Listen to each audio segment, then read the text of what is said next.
इस वीडियो में हम करेंगे 7th क्लास का प्रश्नावली 1.3 का प्रश्न नंबर 4। प्रश्न है 5 ऐसे पूर्णांक युग्म a, b लिखिए ताकि a भागित b बराबर -3 हो। यानी कि ऐसे 5 पूर्णांकों का युग्म लिखना है जिसमें पहले पूर्णांक में दूसरे पूर्णांक से भाग देने पर -3 आए।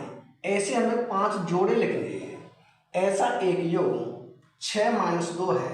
यानी कि एक ऐसा युग्म हमें दिया है 6 - 2, क्योंकि 6 भागित -2 बराबर -3 है। क्योंकि 6 में अगर हम -2 से भाग देंगे तो -3 आ जाएगा। ऐसे हमें 5 युग्म लिखने हैं।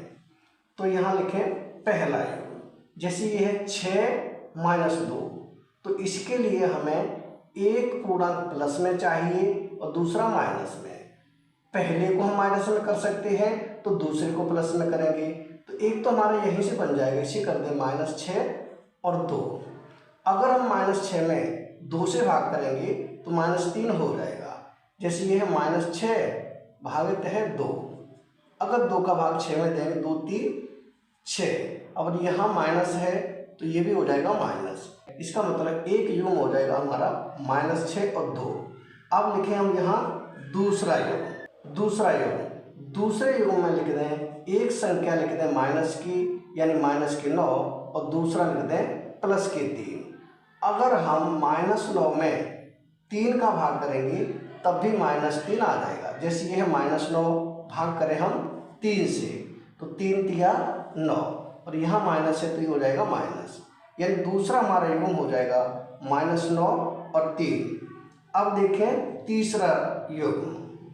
तीसरे युग्म के लिए यहाँ निशान चेंज कर देंगे, यानी इसे कर दें प्लस का और इसे माइनस का, तो ये हो जाएगा 9, -3।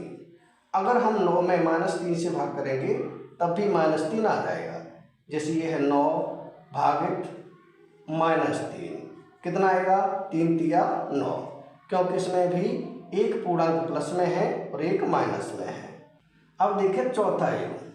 तो चौथे युग्म के लिए ये करते हैं 12 - 4, यानी कि एक पूर्णांक हो जाएगा 12 और दूसरा हो जाएगा -4।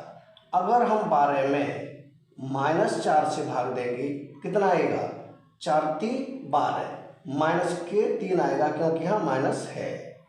अगली बार में हम यहाँ माइनस कर दें और इसे कर दें प्लस, तब भी हो जाएगा, यानी हो जाएगा -12, 4।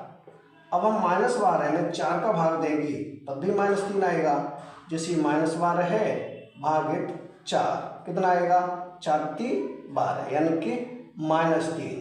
तो हर बार 3 आया है माइनस के, यहाँ भी, यहाँ भी, यहाँ भी, यहाँ भी, यहाँ भी। यही हमें लाना था कि -3 आए, ऐसे युग्म लिखिए। तो 5 युग्म हो गए हमारे।